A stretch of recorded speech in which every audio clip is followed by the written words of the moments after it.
Good morning. Good morning. I had to play. I'm walking on. I had to try to do something. I mean, try to bring things up around here. Depends on what kind of mood I'm in, right?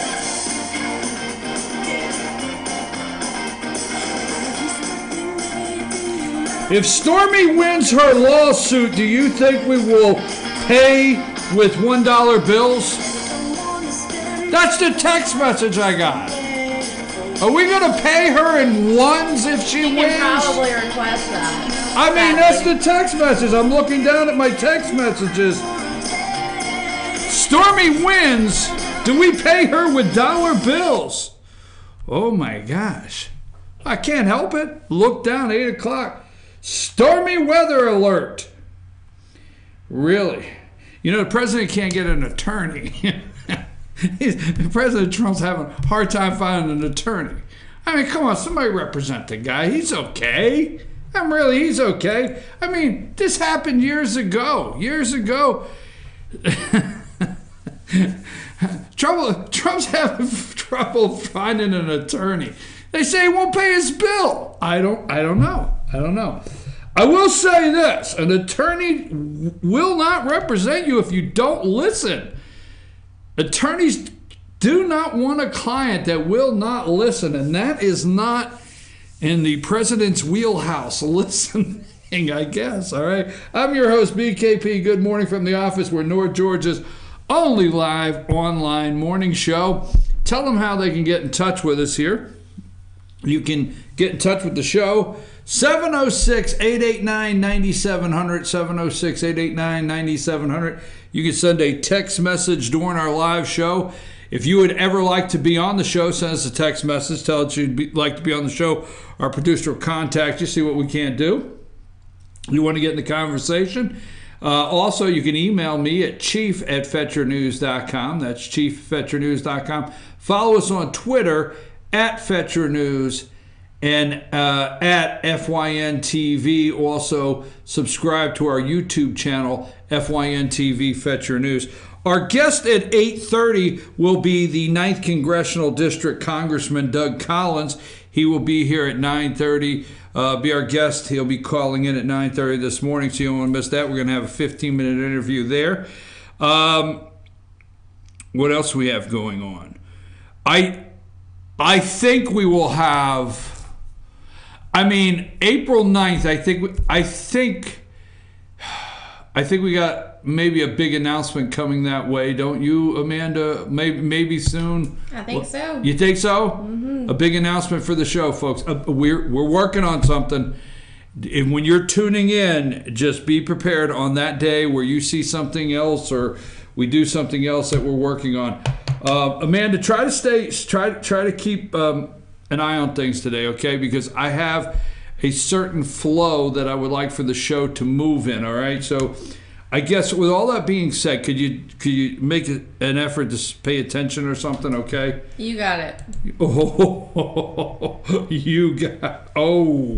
Oh, folks, I can tell where this is going. All right, now, the census, okay? Let's go through some of the.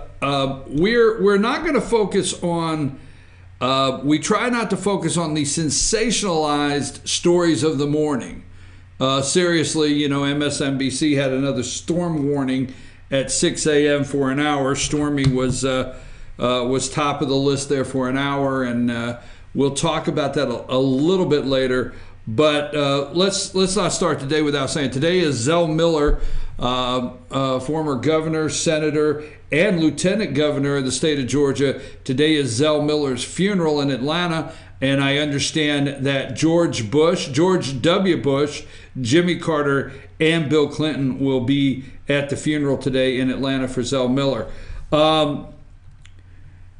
Everybody kind of got worked up. Just take your time, folks. I ask you to take your time on the tariffs, okay? Stock market back up 700 points yesterday. It works off algorithms and things like that I'm really not aware of 100% how to explain it. But certain things can shake up a market. Tariffs. Everybody started getting nervous over the steel and the aluminum tariffs. China tariffs on China. These people are coming to the table. That's why you immediately noticed China lashing out, planning to put tariffs on our products. Others lashing out because President Donald Trump has their attention. So just relax, okay? Let the guy, this is something I think he really understands when he's sitting down with Steve Mnuchin, Wilbur Ross, and the rest of them, okay? So just relax. I really think he has a handle on this, and I think you're seeing this play out, and it'll be a positive for our country. So we'll just leave that there. Expelling Russians. Do you have a picture of John Bolton? Okay. Now, everybody gets worked up in MSNBC. Did I say? All right, there's John Bolton. He is the new NSA, National Security Advisor to the President of the United States. H.R. McMaster is gone. And so just pay attention to the timing. And Trump comes out. Now here's what Trump comes out, and the administration expels 100 Russian diplomats, even closed down a consulate it was in Seattle, Russian consulate in Seattle. This is pretty big, and but pay attention to the timing that Trump does some things. All right, I think he was waiting for Pompeo. That's moving over to the State Department from the CIA, State Department. He's not been confirmed as Secretary of State yet, and I think he was waiting for McMaster to get out of the way. And it would not shock me that in the last 2 or 3 days, Bolton and Pompeo are not involved in setting the agenda here on expelling these Russians from the country. So I'd just like for you to always pay attention.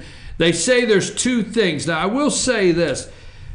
They say there's two things that Trump will not respond to, and that's Vladimir Putin and Stormy Daniels. That he won't say anything negative about Vladimir Putin, and he is yet to punch back, all right, on Stormy Daniels. Now, not literally, okay, let's be careful here, not literally punch back, but just saying, Trump says when he gets punched, he punches back twice as hard. All right, he will come back twice as hard. There's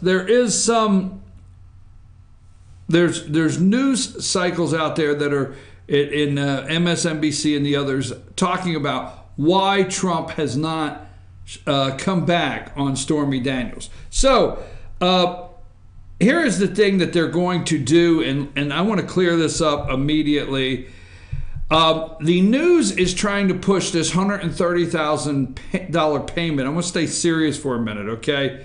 $130,000 payment to Stormy Daniels from Michael Cohen, Trump's attorney, 2 weeks before the election. Now, there's a couple things here. These alleged affairs with the Playboy Playmate, centerfold, and the porn star Stormy Daniels.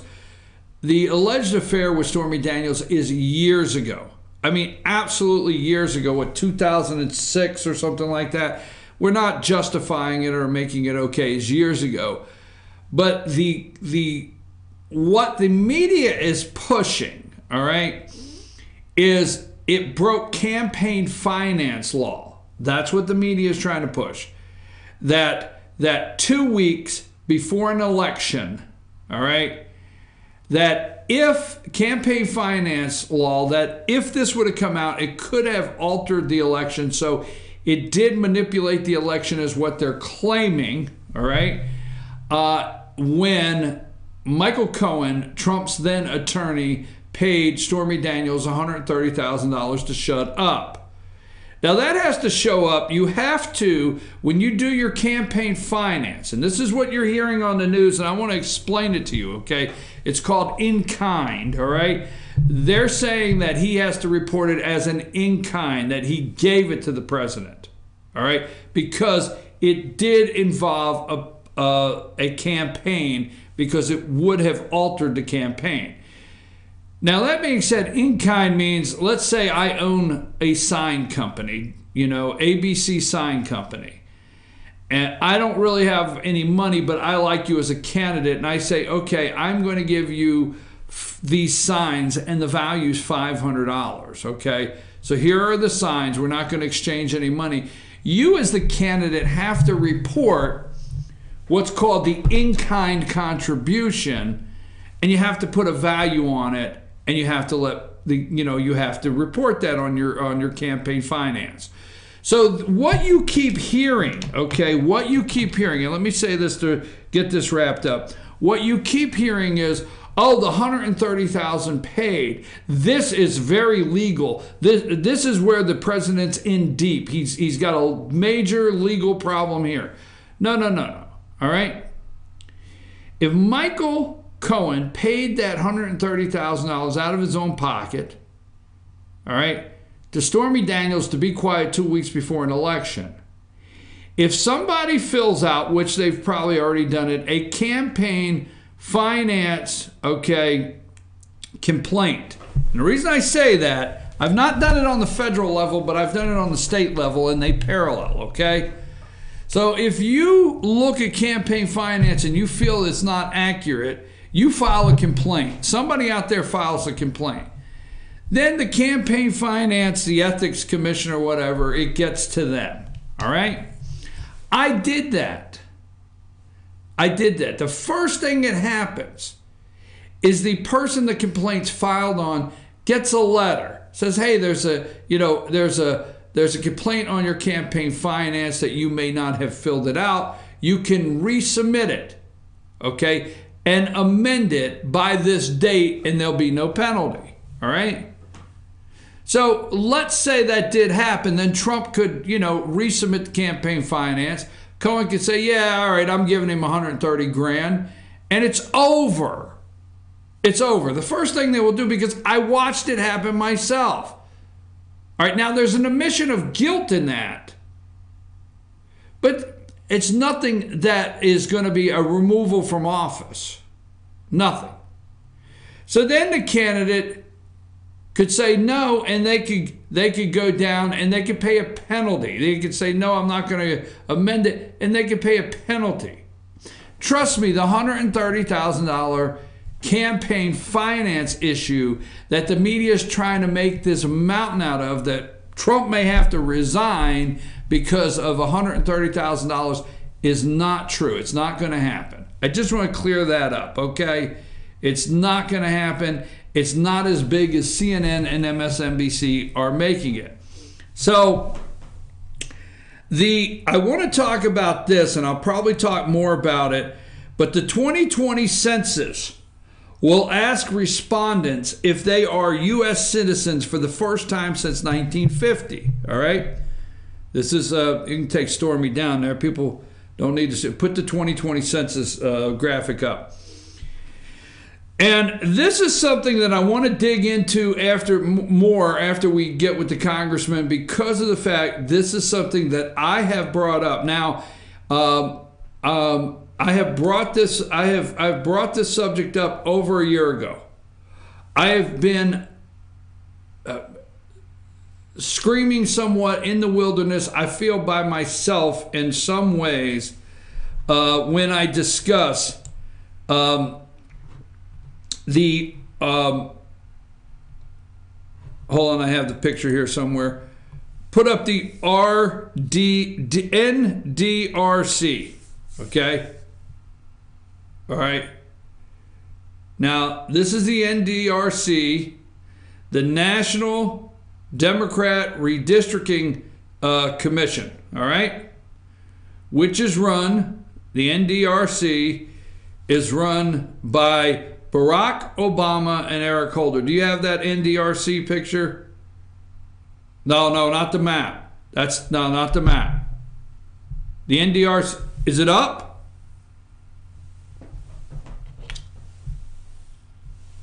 We got to put a background behind that. I'm sorry. That emblem doesn't have a background. That's my apology, because we got to put that on a background. I'm sorry. I didn't realize that graphic was like that. Go with the state. Go with the other one then. There you go. Okay. The other, this right here, what you're looking at is the NDRC target. Okay. This is on their website. If the state is in dark blue, okay, it's a target. If it's in light blue, it's on the watch list. This is for 2018. We're going to dig into this. This is for 2018. If you will notice, the NDRC, the state of Georgia, is in the black, a very dark blue or black area, okay, on your screen, because it's considered a target state for the NDRC, the National Democratic Redistricting Commission. Put up the two most dangerous men. Put up Holder and President Obama. They are the heads of the NDRC, okay? In Organizing for Action, OFA. Those two guys right there. That's the target. Now, Holder, put up Holder number 3, the tweet. Can you find that one for me?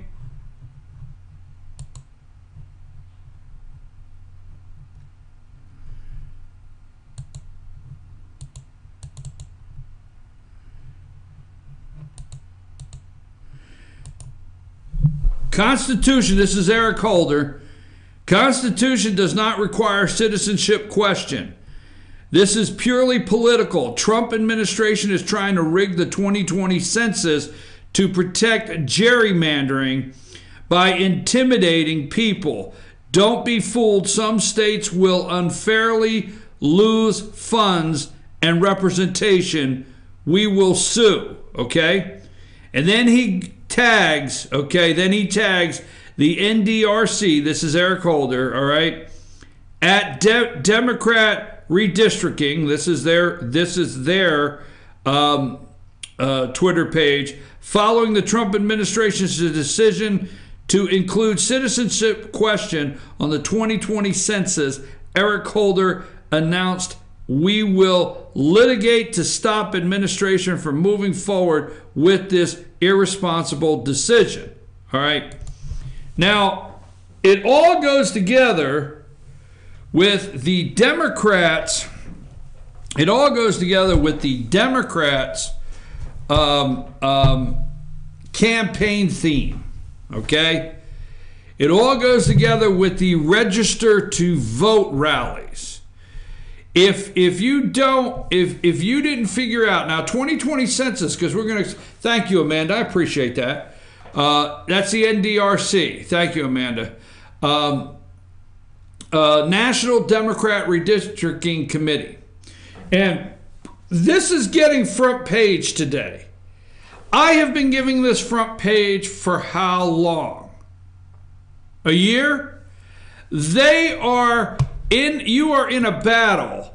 The 2020 census will ask respondents if they are U.S. citizens for the first time since 1950, the Trump administration says.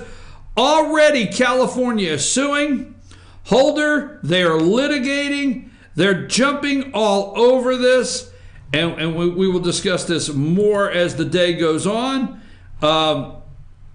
2020 census, a group of local community activists, labor and legal advocacy leaders sent a letter to the U.S. Commerce Secretary Wilbur Ross urging him to reject the proposal from the Department of Justice that would change the U.S. sentence. The change adding the question about citizenship status to the upcoming 2020 census.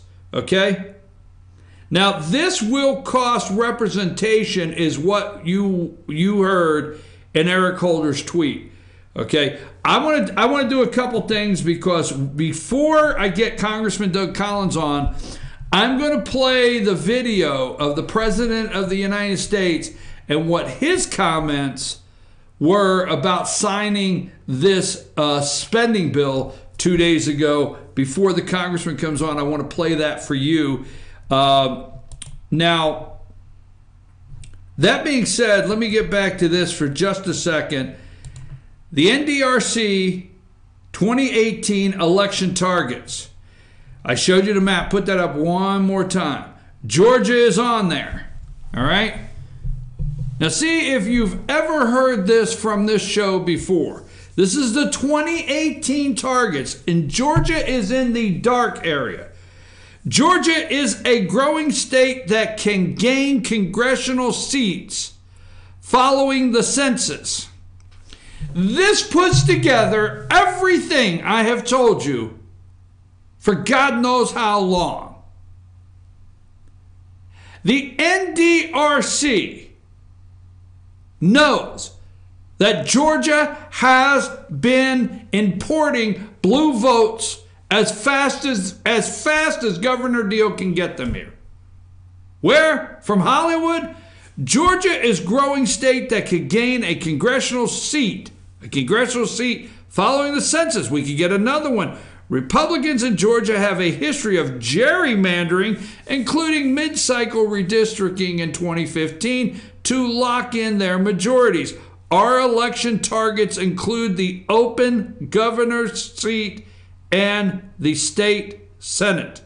State senate. State senate. Let me remind you of something. State senator, this is not a knock on the guy. State senator, all right, Hunter Hill resigned to run for governor and caused a special election which a Democrat won in that Marietta area where Hunter Hill is from, okay? A Democrat won the seat, and now the Georgia State Senate, although it's still in majority, lost their supermajority status. This is exactly what I have told you all along. They need to get the Senate, they need to get your state house, your state senate, your governor seats, so they can redraw the districts much like Pennsylvania. I'm just telling you, this goes together. I'm going to dig deeper and put all of this together a little later in the show, but don't forget, there's a couple things. Put up the picture. Let me get this. Put up the picture of the March for Our Lives. I just named it March for Our Lives, okay? All right, there's a bunch of kids on the stage. This is Rock the Vote. Rock the Vote. Remember MTV, Rock the Vote? March for Our Lives is Rock the Vote. Did I say boat? I might have said boat. No, this is not Captain and Tennille. Don't rock the boat, baby. Rock the Vote. This is March for Our Lives. This is MTV's version of Rock the Vote. Now put up Holder. Just says Holder's tweet. That one says, it just says Holder. Okay. And what's it say? No, that's the other one. Is it too many words? That might be me. I'm sorry. The one that just says Today We March, is that it? Okay. This is Eric Holder, RNDRC. Don't forget. Today we march, then we vote. These rallies across the United States were nothing more than voter registration rallies. Voter registration rallies masked as trying to secure our children. Today we march, then we vote. Now put up the other Eric Holder tweet. Okay? The one. We must be a movement, not a moment. Remain committed. Demand action. Hashtag never again. Now put the never again picture up. You see the never again picture? The kids holding their hands in the air like they're some prayer visual. Never again. I'm going to tell you, you are going to hear state representatives, Democrat state representative candidates, Democrat House representative candidates, state House representative candidates, national congressional candidates, senatorial candidates, gubernatorial candidates. You're going to hear more never again like you've never heard before. Never again. Okay, you know the video. I want to play this video before Congressman Doug Collins gets on the show. You know I have that video marked. You see the one to Trump I sent to Trump with Trump? You got it? Let's play that video and then we'll go to commercial, and we should have our congressman on by then. As a matter of national security, I've signed this omnibus budget bill. There are a lot of things that I'm unhappy about in this bill. There are a lot of things that we shouldn't have had in this bill, but we were, in a sense, forced. If we want to build our military, we were forced to have. There are some things that we should have in the bill. But I say to Congress, I will never sign another bill like this again. I'm not going to do it again. Nobody read it. It's only hours old. Some people don't even know what it is. $1.3 trillion. It's the second largest ever. President Obama signed one that was actually larger, which I'm sure he wasn't too happy with either. But in this case, it became so big because we need to take care of our military. And because the Democrats, who don't believe in that, added things that they wanted in order to get their votes. We have to get rid of the filibuster rule. We have to get rid of the filibuster rule and go to 51 votes in the Senate if we're going to have really sustained, continued success. DACA recipients have been treated extremely badly by the Democrats. We wanted to include DACA. We wanted to have them in this bill. 800,000 people. And actually, it could even be more. And we wanted to include DACA in this bill. The Democrats would not do it. They would not do it. To prevent the omnibus situation from ever happening again, I'm calling on Congress to give me a line item veto for all government spending bills, and the Senate must end. They must end the filibuster rule and get down to work.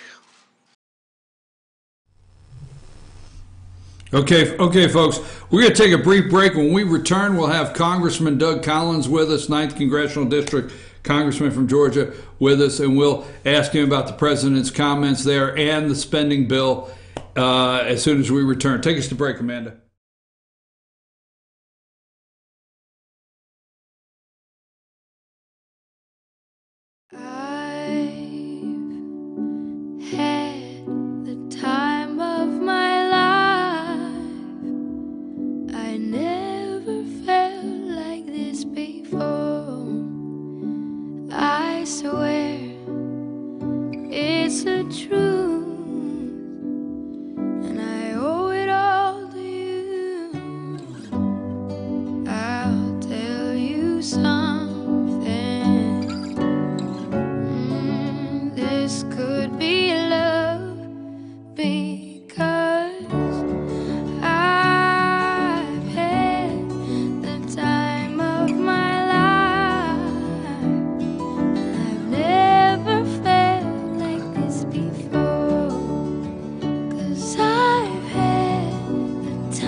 The Tupelo Tea Mission is to provide over 80 premium tea blends for tea lovers who are looking for ways to explore new flavors and blends. Come visit Tupelo Tea, located in beautiful downtown Blue Ridge at Sycamore Crossing. Be sure to sample our various varieties of honey and tea. Visit us on the web at tupelotea.com or call us at 706-946-TEAS. That's T-E-A-S. Tupelo Tea, located in beautiful downtown Blue Ridge. Ace is your healthful place for paint and home goods, tools, outdoor living, and lawn equipment. But did you know Ace Hardware of Blue Ridge is a little bit more? We have hunting rifles and accessories for your next hunting trip. We have Amish furniture imported directly from Ohio. And we have Ace Custom Woodworks for all your custom wood project needs, from cabinets to artwork. Ace Hardware of Blue Ridge. We have your new house in stock. Hi, I'm Ron.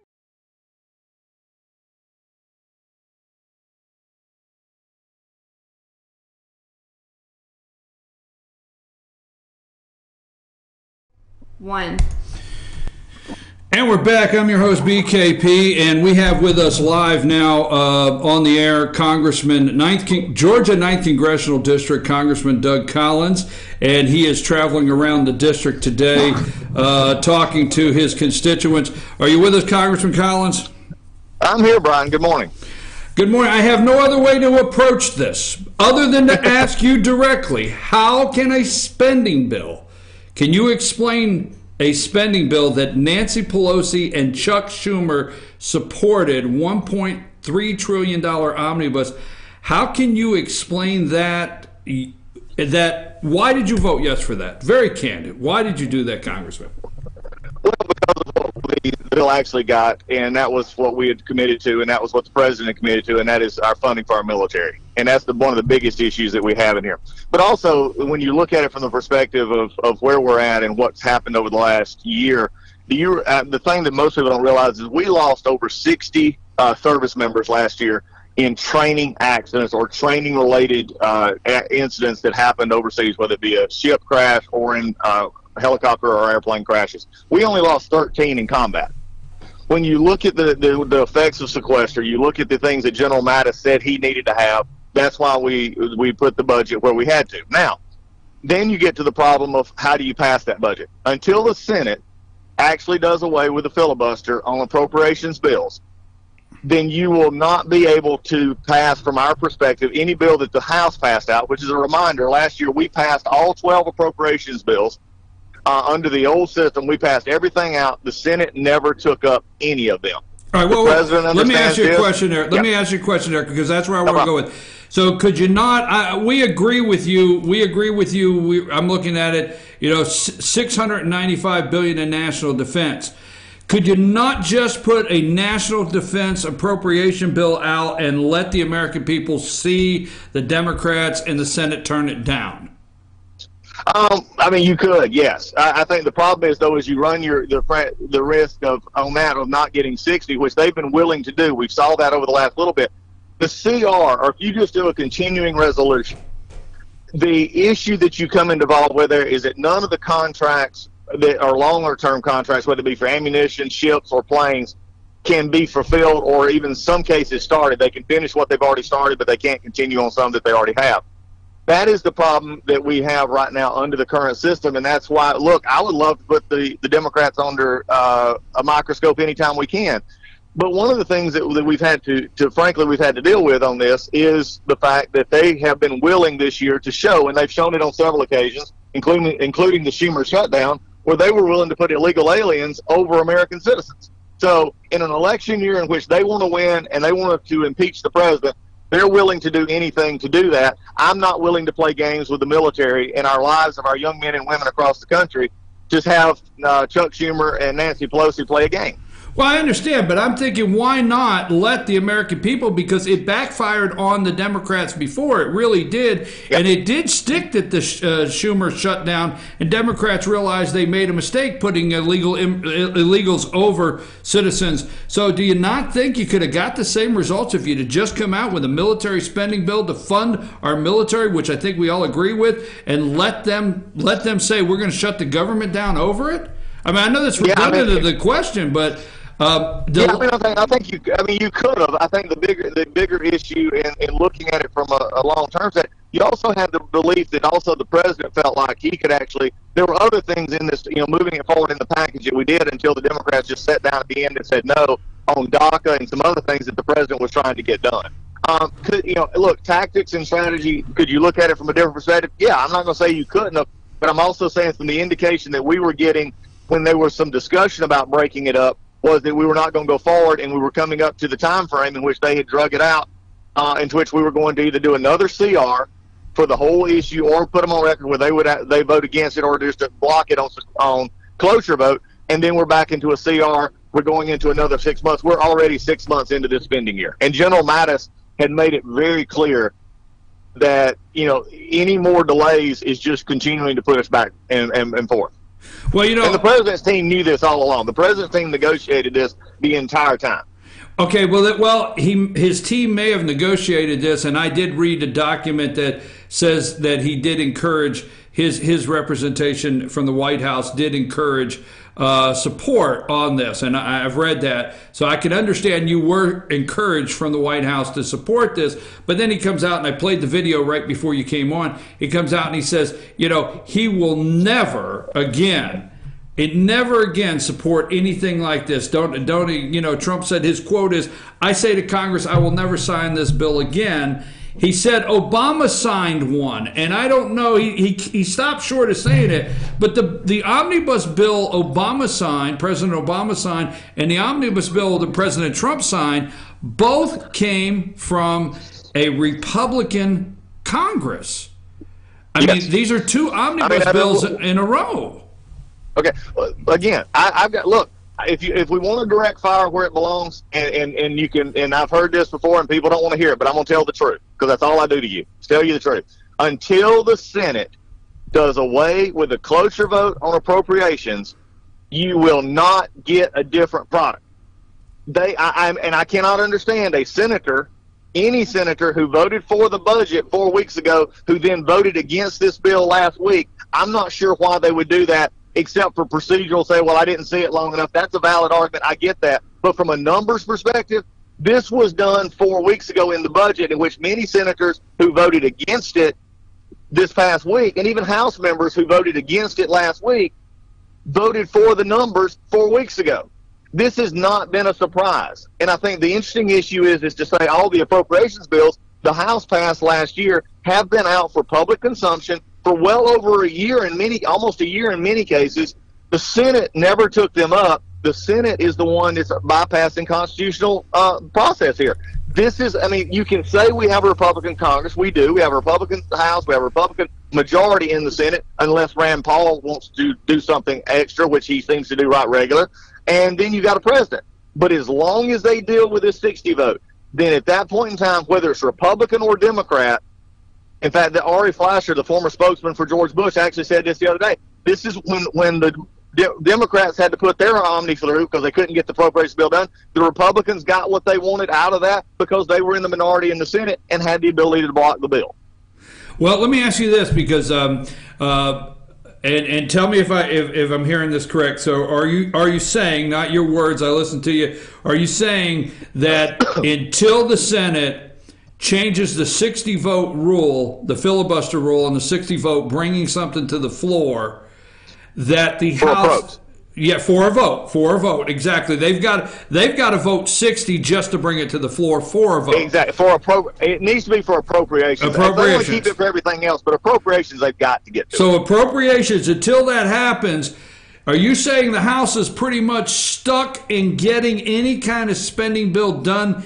Are you kindly saying you have to send over an omnibus? Is the only way they're going to look at it? Is the only way they're going to take it up on the floor? Well, here's the interesting part. Yeah, the problem is that we can send everything, and all you got to do is look at every bill we've sent over 400 of them in the past year in a Republican Senate over there, in which they've over 300 of those passed the House with over 380 to 390 votes. They've not taken up any of them. Okay. The other issue you got to have is from our perspective is we're using the term omni almost as a verb. Okay, and we got to get away from that. The omnibus bill is simply the definition of taking all 12 appropriations bills and making them into one bill. Right. The issue is but please remember, the Senate never took up the individual bills. We in the House did. We sent all 12 over to them individually, and they never took them up. So they push us into a position to where if we're going to keep the government funded, you have to. It's been put into a position where you have to have all 12 in the same bill.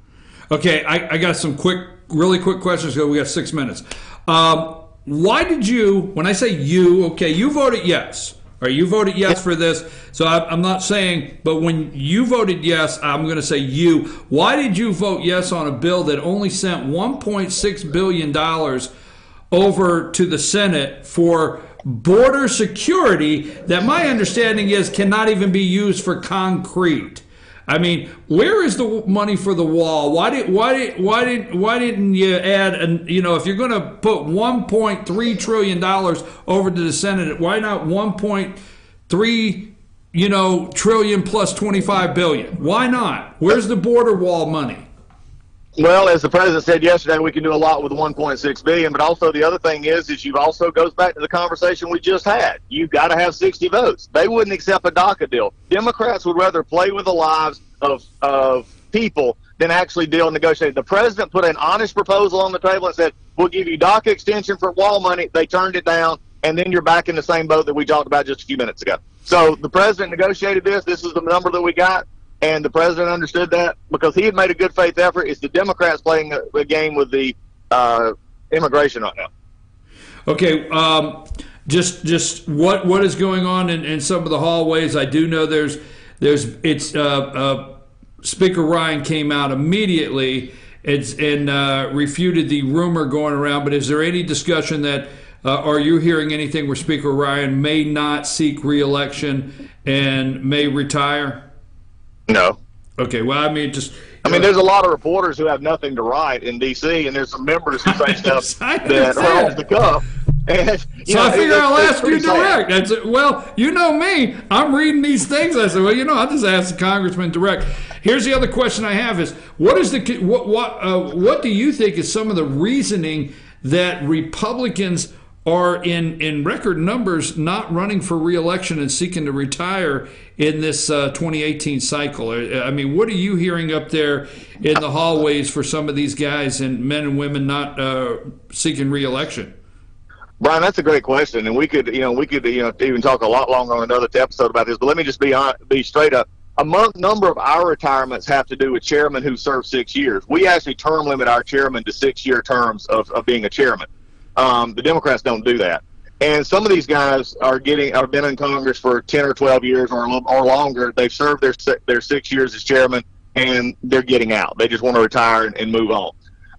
Some of the others, like the one we had last week, which was really disturbing, was Ryan Costello in Pennsylvania. Yes. He had a chance to help us keep that seat in Pennsylvania. He had $1.4 million in the bank, and he looked at the numbers and said he didn't think he could win. And so he's retiring. That's very frustrating for us, like myself, who is going across the country to keep this majority, because make it very understood, as frustrated as you can be with Congress at this point, if is a big word here, if the Democrats take control of the House, the first thing they will want to do is impeach the president. And we're struggling right now across the country in some of our districts to win this election in November. Well, Congressman, I read both of those articles, the PA articles. It's the 6th district there in Pennsylvania, and I've been following the redistricting, and I read the article where he doesn't think he can win, and it's leaning Democrat. But as you crisscross the country, and I'm glad you went right in that direction, as you crisscross the country, what are Republicans running on? And let me just say this. I mean, we don't have Obamacare repealed. We don't have money for the wall. There's a list. What? Brian, let me interject something right there, because you brought up Obama. You talked about the omnibus. One of the things we were able to keep out is Obamacare risk fund pooling, which would have basically just been what many of us were opposed to, that actually wouldn't have had some protections in it. We were able to keep that out. So there's some things that we kept out of the omnibus bill that everybody thought was going to be in it, but we actually did keep it out. But I just wanted to interject that while you said that. Well, Congressman, you and I both know, because we've had conversations throughout the year. We have heard, and I'm going to do it a general blanket Republican statement. We have heard defund Planned Parenthood. We have heard repeal and replace. We have heard the wall. I mean, my question really, as you crisscross the country and you sit down with the Republican leadership, what are Republicans running on in 2018? What issues can you run on? Well, I think one's the economy. I mean, we've had the largest tax cut in many, many years that's affected both business and individuals, which is actually affecting people's pocketbooks right now. They're having more money in their pocket. Businesses, I went to a company yesterday that is expanding and consolidating their manufacturing line based on tax reform. We have a company in Union County that actually doubled its space last year on the promise of tax care. We're seeing the tax relief. We're also seeing, unemployment at all-time lows, African-American unemployment at all-time lows, Hispanic employment at all-time lows. We're seeing an economy that is moving and doing exactly what we said. We've seen regulatory burden over the past year, that we have rolled back regulatory burden to levels not seen in our government since really the modern era. These are the things that are freeing up our economy, getting people working and getting people moving. And I think that's the issue, but that we're running on, and that people are responding to. But we still have a lot of work left to do, and I think that's what it takes when we go out here and explain to people this is what we're doing as we move forward and trying to get this stuff done. And on the Obamacare front, there is no individual mandate anymore. The iPad has been repealed. The medical device tax has been repealed. We're continually chopping away at these issues that we have seen. So we're still working on it. There's still room to go. But again, I'm going to bring it up again, and until it's actually ringing in everybody's ears, the Senate right now, without 60 votes and with that cloture rule, can hold up a lot of stuff. We in this House have passed defund sanctuary cities. We in the House have we have repealed Obamacare. We in the House have done many things. You show me any issue, and the House has done exactly as we promised. The problem is I don't have a voting card in the Senate. Well, Congressman, I thank you very much. Your office told us that you had a hard break there at 8:45, and we don't want to hold you any longer. We appreciate you always coming on, always answering the questions, and we look forward to you coming back real soon. We'll be back real soon. I want to talk about the elections, Brian, at some point. I want everybody to understand what's at stake in November, and I'm looking forward to coming back on, and we'll talk about that, okay? Thank you. You have a nice day, Congressman. I appreciate you. Take care. Congressman Doug Collins, 9th Congressional District here in Georgia. We're going to take a brief break, and when we return, we will discuss the answers the Congressman had concerning the spending bill, but we're going to go back into never again in that 2018. What are Republicans running on? Because we know what the Democrat plan is. Take us to break, Amanda.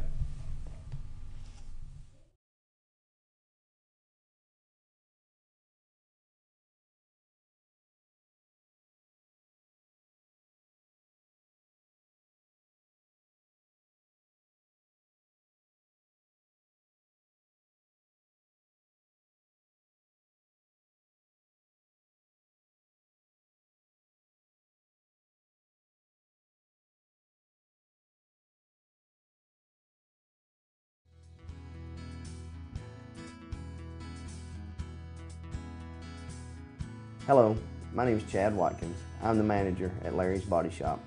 We are a family-owned and operated business and have been serving the North Georgia area since 1978. We are located at 1216 Progress Road in Ellijay, Georgia. Our shop specializes in collision repair, and we work with all major insurance companies.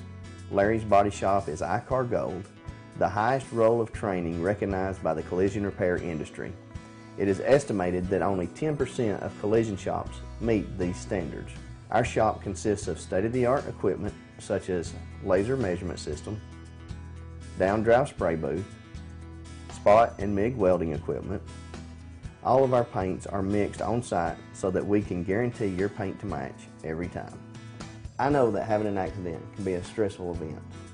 We take pride in making sure our customers are satisfied with the repair of their vehicles. Our waiting area is clean and comfortable with free Wi-Fi and refreshing beverages. So if you're in an accident, stop by and see us at Larry's Body Shop. Circuit World, brand name merchandise at unbelievably low prices. Furniture, appliances, and electronics. Circuit World is locally owned and operated, serving the tri-state area. Circuit World has highly trained professionals to help. Visit your hometown Circuit World today. 3 locations in Georgia: Ellijay, Blue Ridge, and Blairsville, Franklin, and Murphy, North Carolina. No credit checks, so let Circuit World deliver to you today. North Georgia Diamond is your source for diamonds. Come on in to view the area's largest selection of fine jewelry at North Georgia Diamond. All repairs and designs are done on site by our jewelers. And North Georgia Diamond has the lowest prices on loose diamonds. You can also sell your gold, silver, and coins at North Georgia Diamond between Walmart and Lowe's in East Ellijay. Locally owned by Bill and Allison Craig, North Georgia Diamond is your source for diamonds in North Georgia.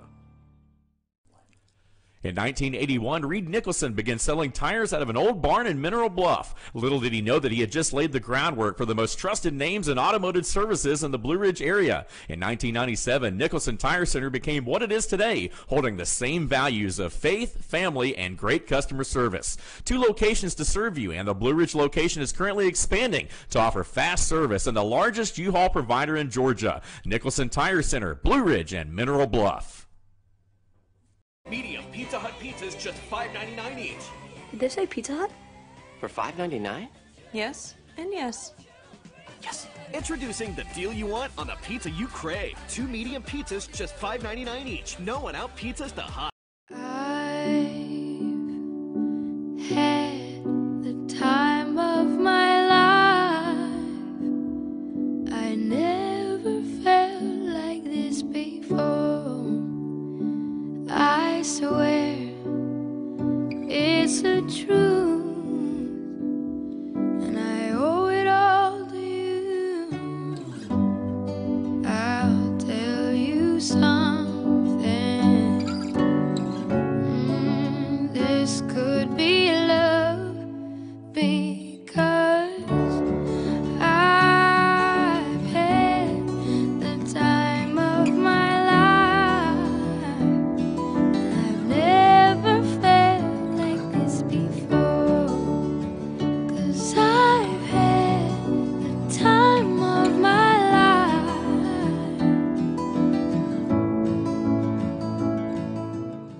The Tupelo Tea mission is to provide over 80 premium tea blends for tea lovers who are looking for ways to explore new flavors and blends.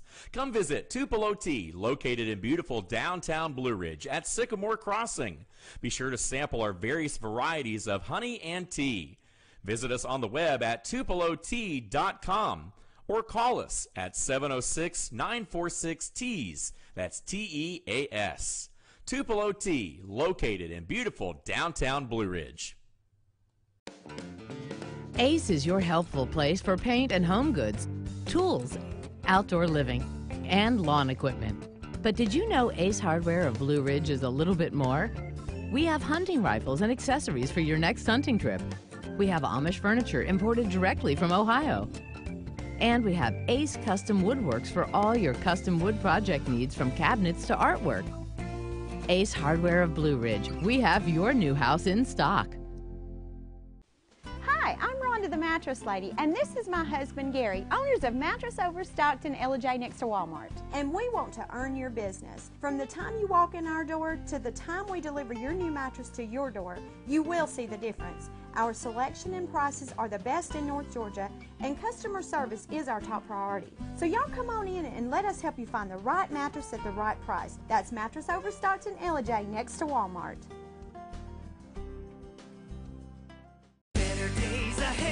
It's just this simple. Nobody beats Days on price. If it's a Chevy, you'll pay less at Days Chevrolet in Jasper. Now save $4,000 off a new 2018 Chevy Malibu, or save up to $10,000 off a new 2018 Silverado Crew Cab. It doesn't matter which Chevy you choose. Nobody beats Days on price. $10,000 off Silverados and $4,000 off Malibus at Days Chevy in Jasper. Better days ahead, Days Chevrolet. Find new roads.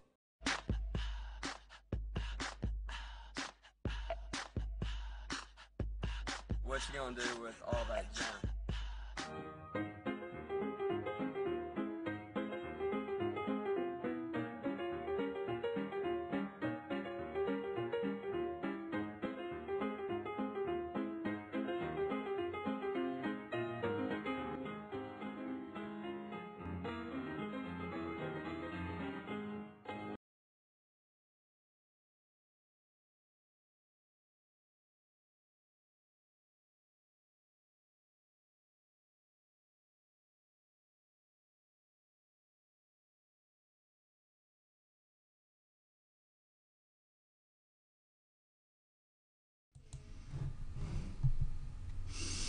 And we're back. I'm your host, BKP. Good morning from the office. We're North Georgia's only live online morning show. I'd like to hear from you, 706-889-9700, 706-889-9700, or chief at fetchernews.com. That would be chief at fetchernews.com. And, or follow us on Twitter at FetcherNews, at FYNTV. You can subscribe to our YouTube channel, and anytime we're doing a live broadcast, you'll get a notification, FYNTV Fetcher News. Now, let me ask you a question. Tell me, what did you think of the conversation I just wrapped up with Congressman Doug Collins, 9th Congressional District? What did you think? Can you accept that, hey, this is what we had to do until the Senate makes their move? All I know is I like to stay with facts. I don't disagree with the congressman on the Senate and their inability these are appropriation bills that are pushed together and become an omnibus bill, become one bill. These are appropriations bills, but you can't send these appropriations bills over to the Senate because they can't get on the floor.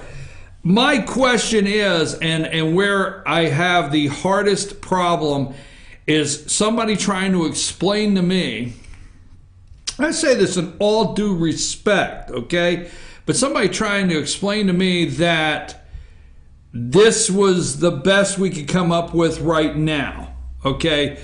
And I'm hearing that from so many sending this to the president. This is the best we could come up with right now.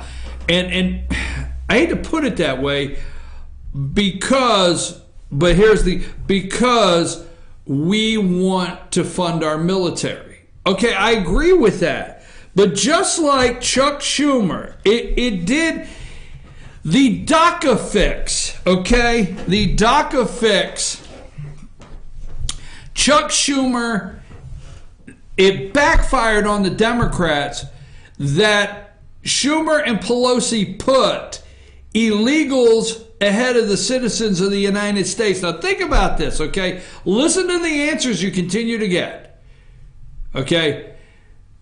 The American people held Schumer and Pelosi responsible for, right, the shutdown because the Republicans put it out there and did a good job, I would say, that, hey, they're shutting the government down over illegals, you know, over you, the citizens, for illegals, DACA.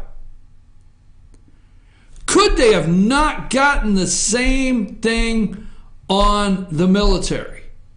Could they have not come out with a $695 billion for national defense and just send it over? Boom, here it is. And let them say no to the military. I don't know, just say. Just say, all right? Obviously, there's a little friction with Rand Paul because that is the senator's name that got into the conversation.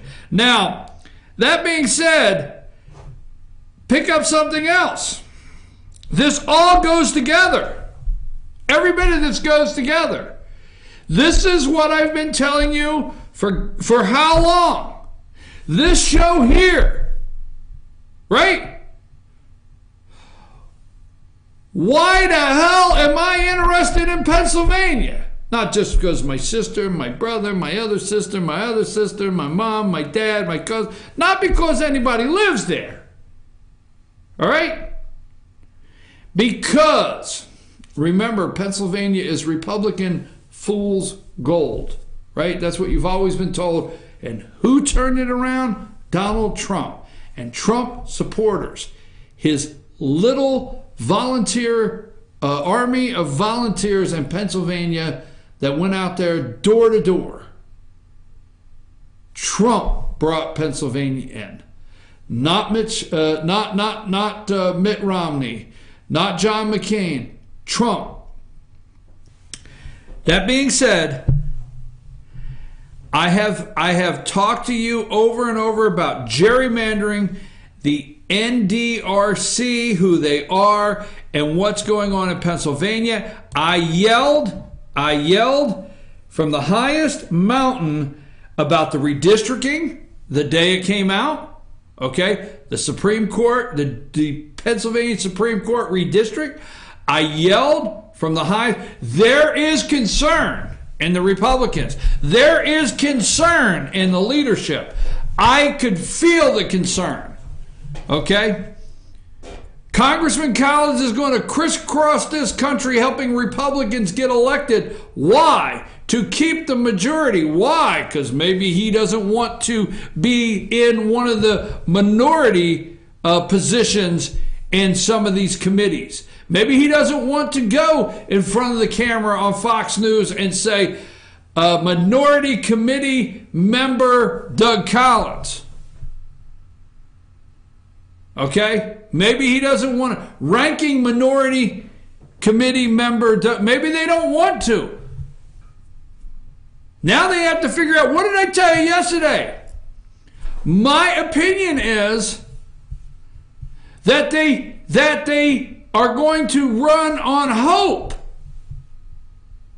I'm going to bring this around, but my opinion are the Republicans are going to run on hope. Hope you just want to keep us in. Because I'm going to tell you something. Although I'm going to say this publicly. Some people get mad. I like the congressman.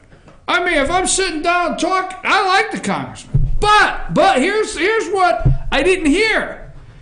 I didn't hear the talking points. Stay with me. You got to pay attention. You need to rewind and watch that. I didn't hear them talking points. You see, the Democrats have never again. They have their talking points. They have things that they've worked on. They're ready to go. I didn't hear the talking points. I just don't know what Republicans are running on. All right? You see, you have to say, hey, I agree. There's so many things that has been stripped out of the Affordable Care Act that's been stripped out. But guess what you have to do? And this is where I get into politics and I try to tell politicians. When you're explaining, you're losing. I've always said that. When you're explaining, you're losing.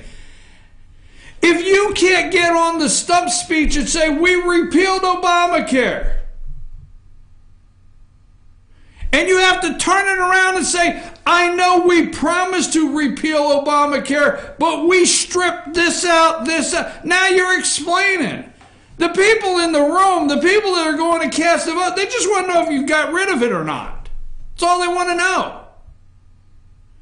Same thing with border wall. You can't go around and campaign. Do the Republicans realize, okay, that Trump was elected based on immigration and people are tired of the border just being, open. They're tired of it. He won. He said he would build a wall and he won. America said, yes, that's what we want. So you can't go on the stump speech and start saying, but we put $1.6 billion. We put a good down payment. We made a great gesture. Are you building the wall, yes or no? Well, we got a good you're explaining.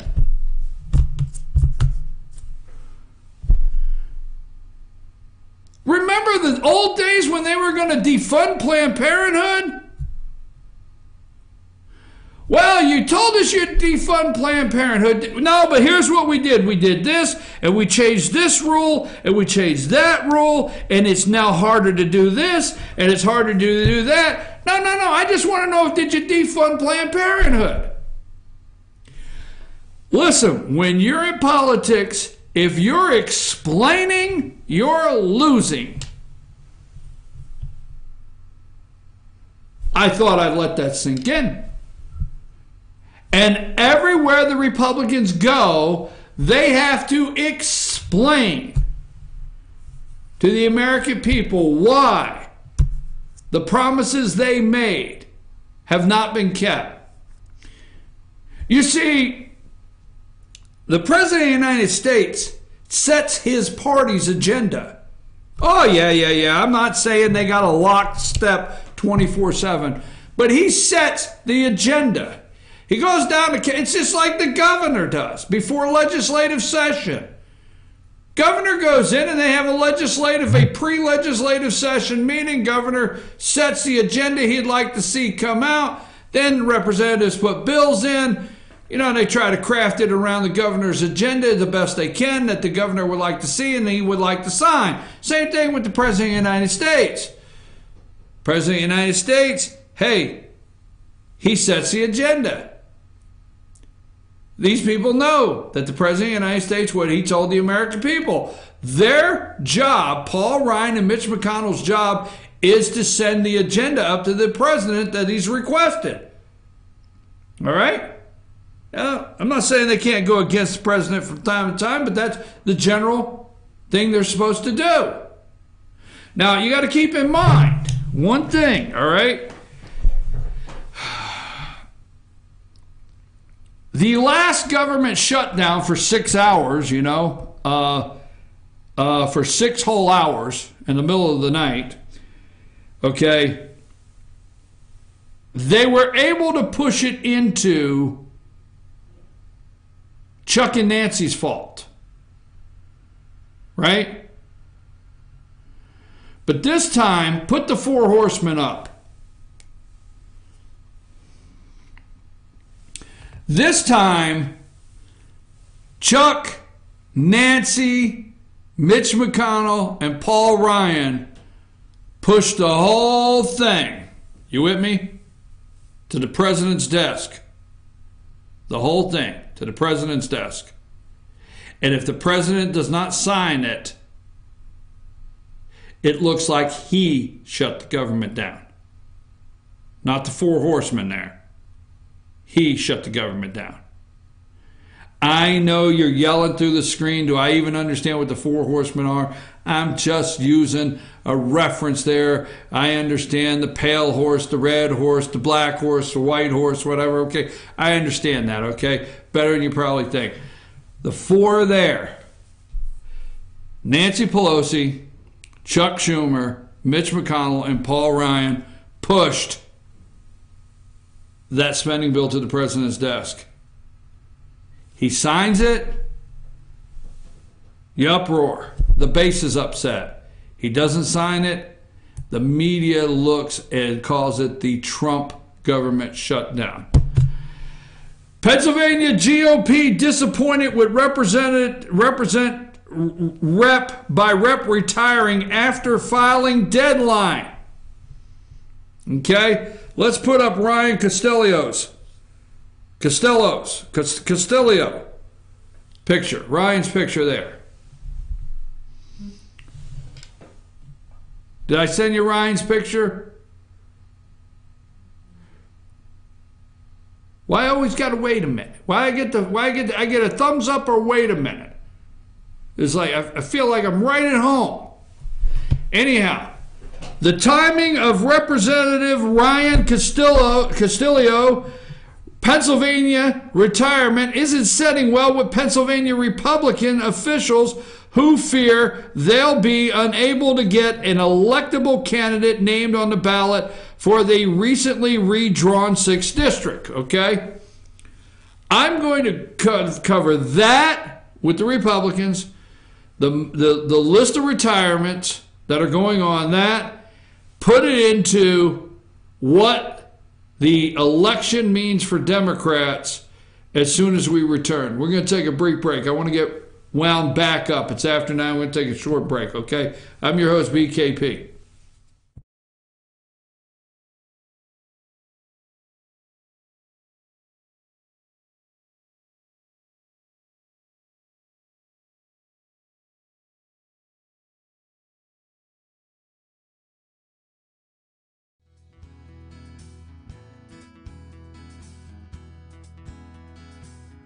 Hello, my name is Chad Watkins. I'm the manager at Larry's Body Shop.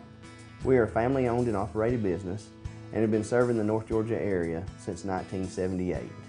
We are located at 1216 Progress Road in Ellijay, Georgia. Our shop specializes in collision repair and we work with all major insurance companies. Larry's Body Shop is ICAR Gold, the highest role of training recognized by the collision repair industry. It is estimated that only 10% of collision shops meet these standards. Our shop consists of state-of-the-art equipment such as laser measurement system, down-drive spray booth, spot and MIG welding equipment.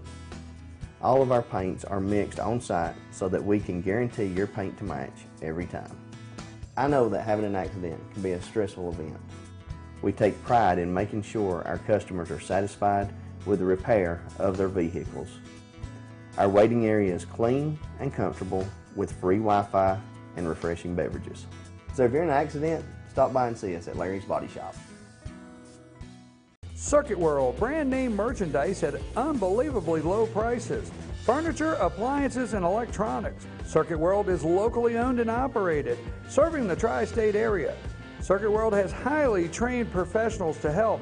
Visit your hometown Circuit World today. 3 locations in Georgia: Ellijay, Blue Ridge, and Blairsville, Franklin, and Murphy, North Carolina. No credit checks, so let Circuit World deliver to you today.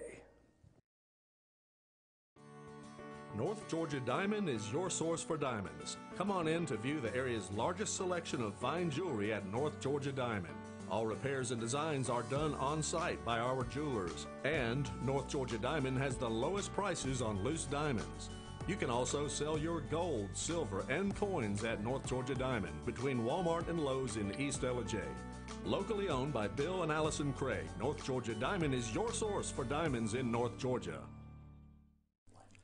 In 1981, Reed Nicholson began selling tires out of an old barn in Mineral Bluff. Little did he know that he had just laid the groundwork for the most trusted names in automotive services in the Blue Ridge area. In 1997, Nicholson Tire Center became what it is today, holding the same values of faith, family, and great customer service. 2 locations to serve you, and the Blue Ridge location is currently expanding to offer fast service and the largest U-Haul provider in Georgia. Nicholson Tire Center, Blue Ridge, and Mineral Bluff. Medium Pizza Hut pizzas just $5.99 each. Did they say Pizza Hut? For $5.99? Yes, and yes. Yes. Introducing the deal you want on the pizza you crave. 2 medium pizzas just $5.99 each. No one out pizzas the hut.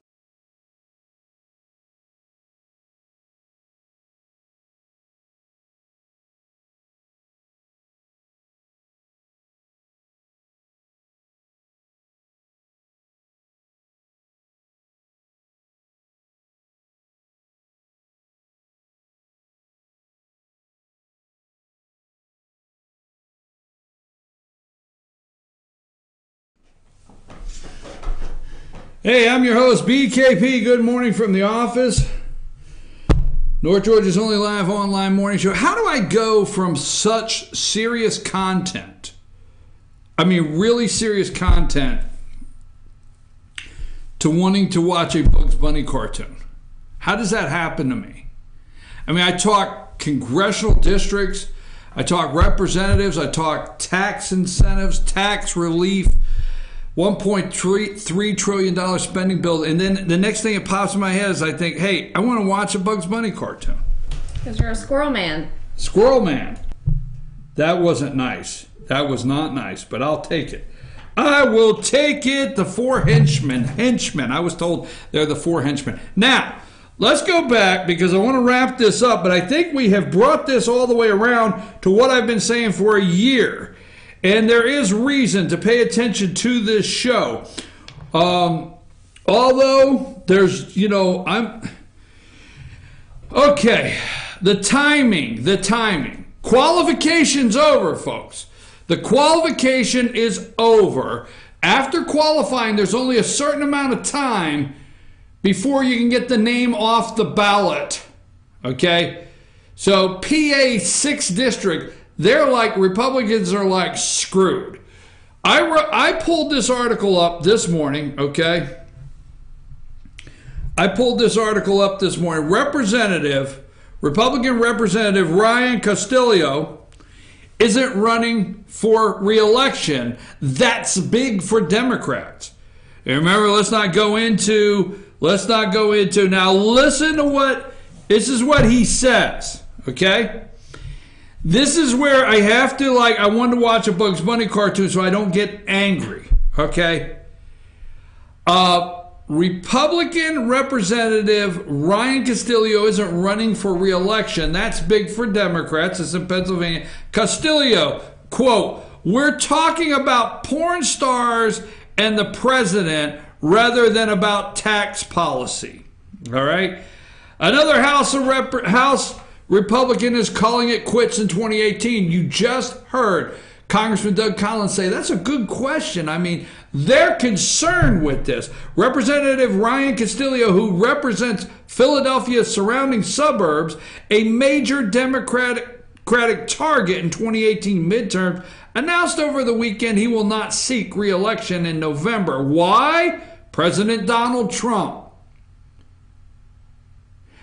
I'm telling you right now, the Republicans are going to push themselves right into the minority as fast as they can. All right? This is the quote, whether it's Stormy Daniels or passing an omnibus spending bill that the president threatened to veto after promising to sign it, it's very difficult to move forward in a constructive way today. Castillo told the Daily News, a Westchester, Pennsylvania newspaper. Trump is the fault. No, let me tell you something. This is shocking because he needs an out. Okay? This coward needs an out. The truth, sir, is the Pennsylvania Supreme Court redistricted the state to move 10 seats into the Democrat column. You happen to be one of those seats in the 6th District of PA.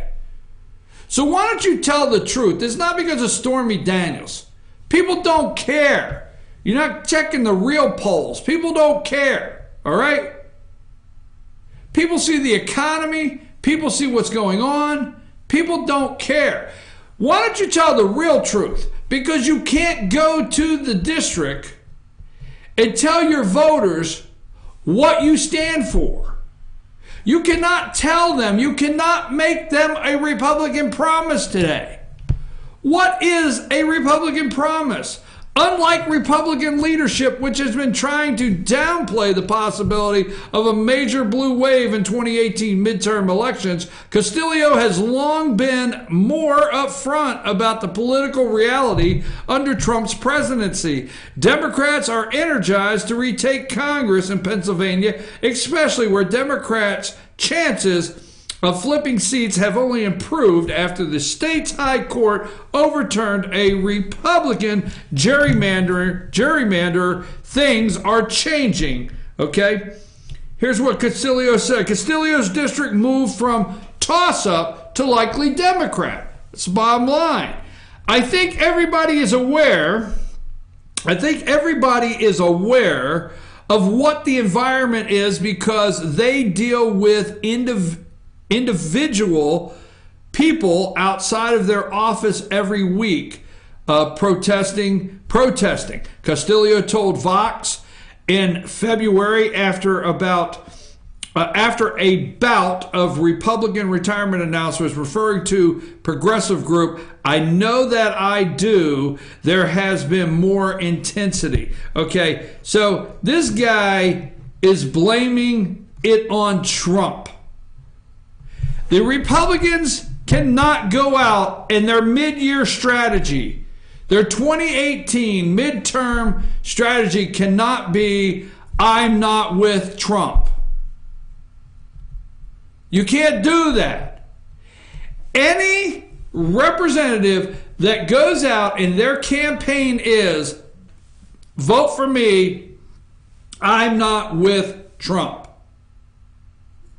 and you do win in that district, you better be careful of how many primary challengers you have in 2020, because the House comes up every 2 years in 2020, because Trump will be on the ballot, and "I'm not with Trump" will not help you, because in the next couple years, okay, the American people are going to be happy with who they voted in office in 2016, and they're going to sweep him right back in 2020, And I'm not with Trump will not be a good campaign slogan in 4 years. So I brought this up. Let me go over this real quick, not to lose. See, who brought it up? Congressman Doug Collins. The timing for Representative Castillo retirement isn't setting well with Pennsylvania Republican officials who fear they're unable to get an electable candidate name on the ballot to the recently redrawn. They're not going to be able to get a popular name. There's not going to be enough time to get somebody else on the ballot fast enough to run in this district. This guy had the money in the bank. He's got the money in the bank. He's well known in the district. This was the Republicans' best chance in that district, and he gave up. Castillo, who cites issues with political climate as well as personal reasons for his departure, Congress announced the decision, blah, blah, blah. Speculation has begun to build over whether he would retire after Pennsylvania Supreme Court chose not to block the redrawn congressional districts. Given the timing of the announcement and my firm belief that he could win re-election, I am disappointed by his decision not to seek re-election. Pennsylvania GOP Chairman Val DiGiglio,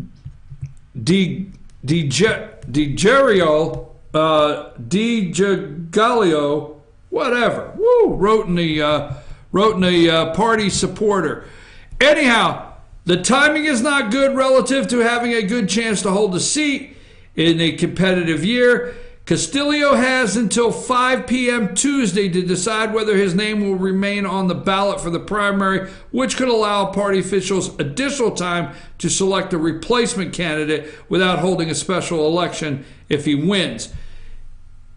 He has to come off the ballot by today. Today's it. He has to come off the ballot. If he doesn't, his name will just be automatically on there, even though he's retiring, and that'll dilute things and make matters even worse. So, redistricting, all right? Let's go back to the NDRC. Put that up. Put up the NDRC for me. It's the NDRC, that's the National Democrat Redistricting Commission. And if you go to the NDRC, they have if you can click on there and you go to their website, it will say NDRC election targets. Let's just show Barack Obama. This is who's in charge, Barack Obama and Eric Holder. All right. Get ready to explain a lot of stuff here, folks. This is why they're nervous, Republicans. Here are these two right there, two of the most dangerous men in America. Now put up the target, the NDRC target map. Okay? Now, if you notice, all right, Georgia is in a black area. And if you go to the NDRC website, it says during the last redistricting process, Republicans had a trifecta, control in 19 states, which gave them complete power over the drawing of 213 congressional districts. The NDRC is committed to changing that and making sure Democrats have a seat at the table in the 2021 redistricting process. Okay? 2021. Why? Because in the redistricting process, that's after the census. So there's going to be a census in 2020. All right, there's a battle ensuing here. I've told you this. The census is in 2020. After the census is done, right? Then you redistrict your state. Exactly. You draw your district lines. All right? Because I think a district is 94,000 or 97,000 people. It's population. All right, let me just say that. Why do you think this is a big deal? We're going to get back to that. Because your representative, you have 2 senators, which should go back to not being elected. Your 2 U.S. senators should get a salary and should be appointed by the state. I know people don't like that, all right? But trust me, you would, all right? Representatives, how the Founding Fathers intended representatives, is by population. That's what they're representing, a population. So the census is very important because after the census is done, that's when states start redistricting and moving the lines around to encompass 94 or 97,000 people so that you will have a representative until you want them to vote a certain way, and they don't. The NDRC redistricting. This is critical. This is a critical election year for redistricting because it's the first cycle where the officials elected will serve during the redistricting process in 2021. So they need to move as many target areas as they can to change redistricting. Now, if you look at their target areas, you will see Texas, you will see up there in Wisconsin, Minnesota, you will see Michigan in the black, you will see the areas they are targeting. Never again. You need to understand, damn it, put the kids' hands up, never again. All right? Put the hands up, never again. All right? Never again. You got to understand, never again. It's code word, damn it. Okay? Now put the redistricting map up. Trump is president of the United States, or that experiment can never happen again. Oh, I'm telling you, never again. It's got no pun intended, it trumps all lines. It encompasses everything. Never again. The true meaning of this, never again, is never again. We're going to work our way through Texas. We're going to work our way up there in Michigan. We can't ever see Michigan go red again. We can never see Wisconsin go red again. Look at Florida. Florida's the one where we stay up and we're waiting for a hanging Chad. We got to fix that while we got the chance. Where else? I mean, the Democrats could not have. I know this is going to be, what's her name? Dana, what's her last name? Dana Loesch. Yeah, I know that got them mad, but, the Democrats couldn't have been happier, okay? Deborah Wasserman Schultz wants to do a background check for you to buy bullets because she says the Constitution doesn't say you have the right to bear bullets. I swear to God, that's how damn crazy these people are, folks. So, Florida, the Democrats just like, whoa! 17 kids killed? You couldn't have wrote this any better. I don't care how mad you get at me. So Florida, right now, oh man, they're changing, right? I mean, the compassion and changing, and Rick Scott wanting to be senator, raising the age to buy. Georgia's in the black. Never again. I have circled this all around, and you know exactly. Never again means never again to Donald Trump. So, the NDRC in the black area. So the target areas, okay? Let's go to Georgia. I told you earlier, Georgia is a growing state that could gain a congressional seat following the census. Republicans in Georgia have a history of gerrymandering, including mid-cycle redistricting in 2015 to lock in majorities. Our electoral targets include open governor seat and state senate, okay? Just to be redundant, state senate, Republicans did have the supermajority. They still have the majority, but not supermajority in the Georgia State Senate, because when Hunter Hill retired or resigned from his seat to run for governor and left a seat open for a special election, a Democrat won. They know if they can start pushing the Democrat Senate, okay, they can start putting this pressure on the state houses, they can get some of these districts redrawn, like Pennsylvania. Now, it's a growing state, could gain a congressional seat. Yes, it could gain a congressional seat. That's why I have been opposed to. Look at this. California is blowing up. Their attorney general has already, they're filing a lawsuit. Eric Holder they're going to sue. They're going to sue immediately. Because of why? The 2020 census will ask respondents if they are U.S. citizens for the first time since 1950, the Trump administration. The census determines your population, determines your representation. They want illegals represented in Congress. Because, see, California has had a mass exodus of people, the real people, have left, like Illinois. Watch what happens in Illinois in this next census. Watch how many seats they lose. They could lose up to 2 congressional seats in Illinois. Okay? Democrat blue area. But California wants illegals counted. Why? So they don't lose their representatives in Congress. That's it. They want them represented. Now, Georgia could gain a seat because of our population. What have we done?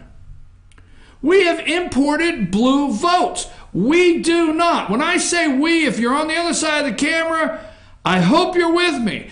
We do not need HQ2, Amazon's headquarters in Georgia. We don't need it. You have zero basically unemployment in Georgia. Basically zero. You have the highest tax revenue coming in to the state in history. It wasn't a lot of money, 170 million, I forget how many, 140 million, whatever. But your state in Georgia just had to do a budget resolution based on a budget adjustment based on how to spend the money that came in over and above what was expected last year. So we don't need to cut a deal. We don't need to. We're not there. I can understand after 2009, 2010, I can understand that, we had to put a couple droplets of deals to get the engine primed. I mean, for those of us out there that understand how the engine works, you take the air cleaner off the top of the carburetor, drop just a little bit in there to prime the engine to fire that thing over. I can understand getting a couple deals. But we went way past that. We are the Hollywood of the East. Blue votes. The Illinois company that came here, blue votes. Porsche, blue votes. Mercedes, blue votes. These people just keep coming in here and bringing blue votes. You do not want, there's no need to cut a deal for Amazon. No need to give them a deal. You should call Amazon and say, you should just want to come here. Period. We're the place to be. That's it. Anyhow, the census, folks. Georgia, NDRC, they have you on the map. All right? Just telling you, they have you on the map. They are watching you, the NDRC. They are angry.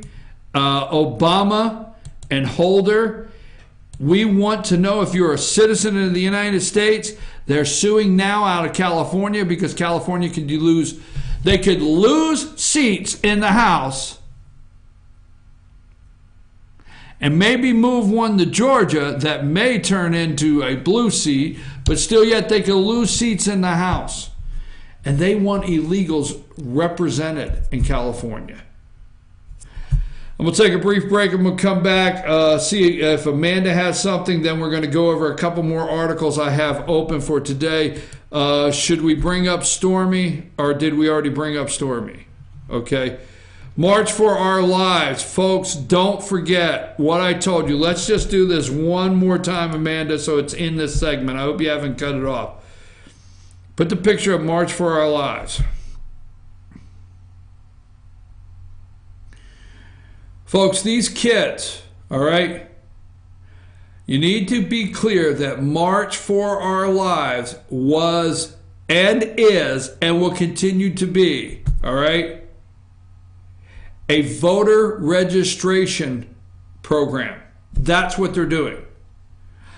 I don't know. I have not seen any reports. You will not convince me that clipboards were not. I wonder who's going to validate these voters and where they're from.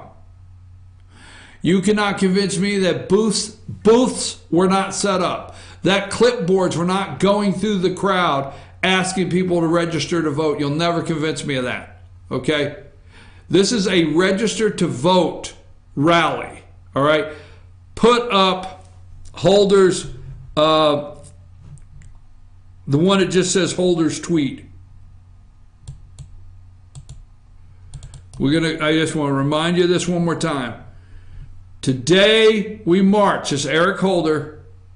Okay, today we march, then we vote. So we register you to vote today, and we march, and then we vote. And let's go to the next one. This must be a movement, not a moment. Remain committed, demand action, never again. Kids out there, all right, for you little mush brains that are 16, 17-year-old, never again to them does not mean never again will one of your fellow students be harmed or a kid be harmed in school. Never again has their agenda completely behind it. I'm your host, BKP. Trump can never... Oh, by the way, let's go with the 4 henchmen or horsemen again. Let's just show them one more time. I just want you to look at that picture and think, how could the 4 of them actually put anything together that anybody should have voted for? Just thinking about it. I'm your host, BKP.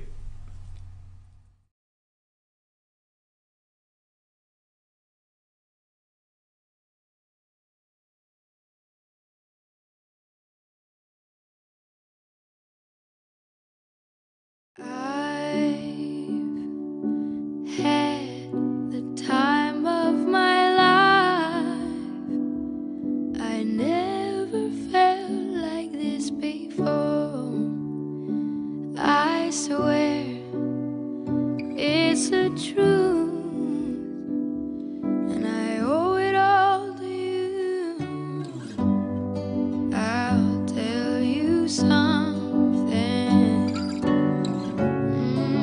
This could be love because I've had the time of my life. I've never felt like this before, 'cause I've had the time of my life.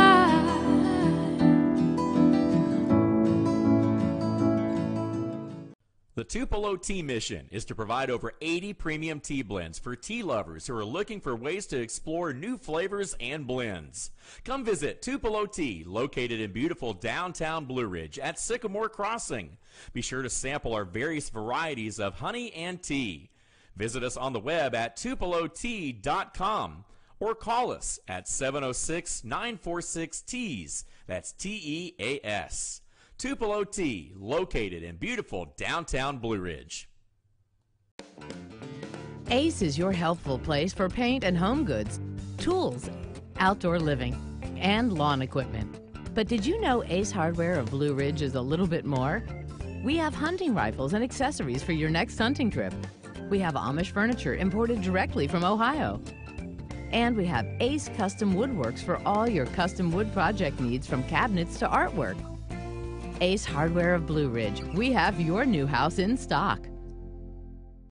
Hi, I'm Rhonda the Mattress Lady, and this is my husband Gary, owners of Mattress Overstocked in Ella next to Walmart. And we want to earn your business. From the time you walk in our door to the time we deliver your new mattress to your door, you will see the difference. Our selection and prices are the best in North Georgia, and customer service is our top priority. So y'all come on in and let us help you find the right mattress at the right price. That's Mattress Overstocked in Ella next to Walmart.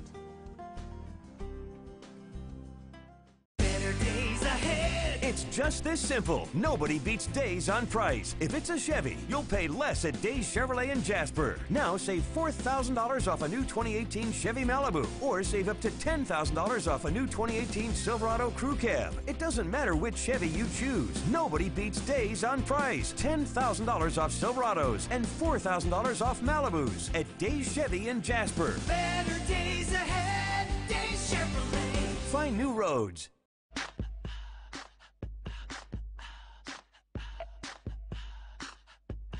What you gonna do with all that junk?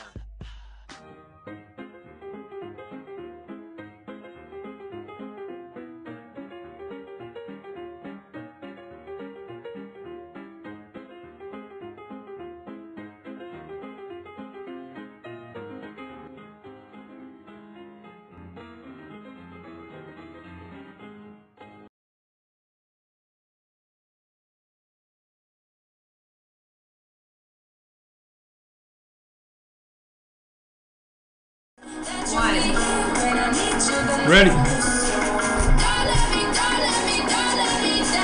Don't let me down.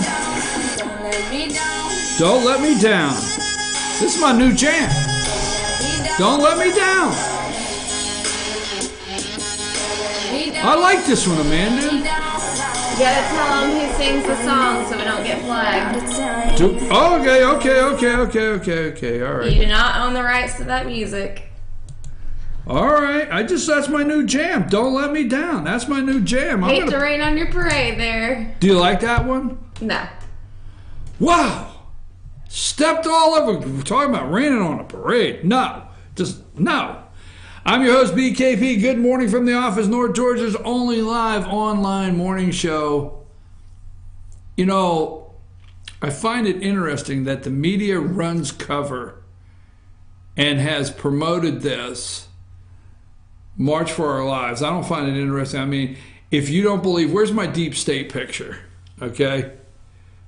Put the deep state. Did I send it? Maybe I didn't send it today. If I didn't send it, I didn't send it. But, okay. But this article, more than 1 million people participated in March for Our Lives protest. At least 1 million Americans poured into the streets on Saturday to participate in hundreds of March for Our Lives events across the nation. All right?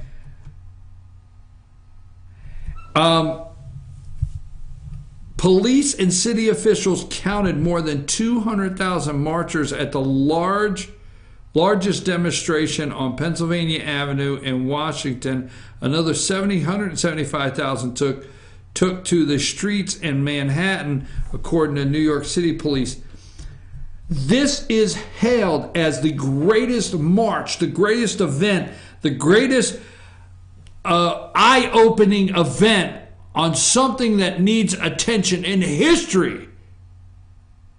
But they spent a week on all the Tea Party rallies diminishing the reason why the Tea Party people were there at the rally, diminishing the count, diminishing the numbers, and debating if they were accurate for a week without helping get the message out of why the Tea Party was there.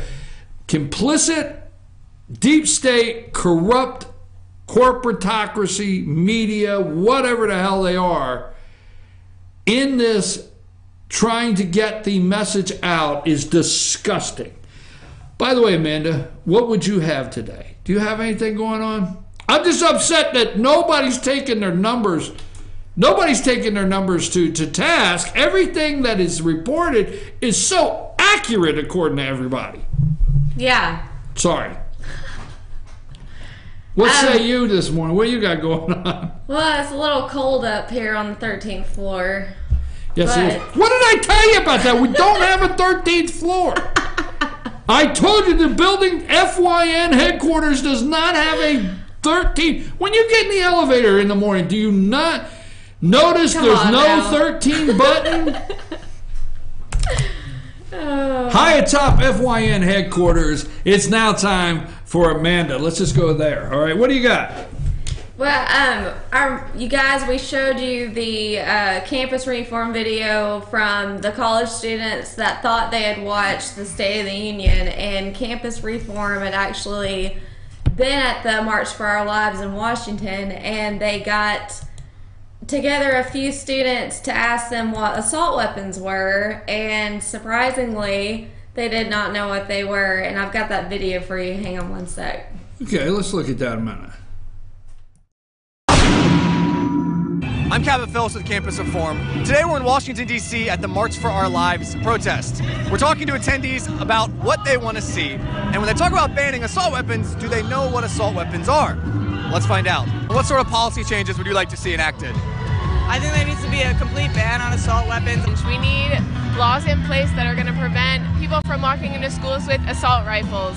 Yeah, I think there definitely needs to be a ban on these assault rifles. Any banning of any guns I would be supportive of. To give up some rights to have assault rifles, it's like a higher priority than people losing their lives. Assault weapons are not necessary for home defense. They're not necessary for the average citizen to have. What laws would you like to see? What kind of guns would you like to see banned? Just assault rifles. Who would support the ban of assault weapons moving forward? How many of you would support banning the sale of assault weapons moving forward? Okay, so 5 out of 5. For banning an assault weapon, do you know what an assault weapon is? Yeah, it's assault weapon. It's like a, I kind of do, but kind of don't. Okay. Like. It's just, well. What is an assault weapon? Can any of you tell me what an assault weapon is? I guess. But assault weapons, like, does that sound safe to you? Do you guys know what an assault weapon is? Yeah, honestly, if you're asking me, any gun that isn't a pistol should be banned. The same amount of people die by assault weapons as do car crashes in a given year. As what? Do car crashes. It's a similar number. Okay. It's not actually, but. Or isn't it similar? No, it's not. So assault weapons count for about 3% of gun deaths, and car crashes are about the leading cause. Okay, I thought that was. But a lot of people die by gun deaths. Do you guys know what an assault weapon is, though? I mean, a phrase that comes to mind is like military-style weapon. What an assault weapon is? Yeah, it's an arm that, like a gun, for instance, that you can buy at a shop pretty easily. That is like can cause more deaths than like one, I guess. I consider any. I'm not even against just assault weapons. I'm pretty much against most guns. I think that the Second Amendment at this time is outdated. I think that the wording needs to be revisited. I think it's something that was meant for a different time. I think the Constitution in and of itself is something that's outdated. Times have changed, and I don't necessarily agree with the Second Amendment to begin with. I don't think it applies in today's society. I don't think it leads to anything good or productive or peaceful. You should be able to protect yourself, but I don't. It's not with a rifle. But not with like a rifle. Yeah.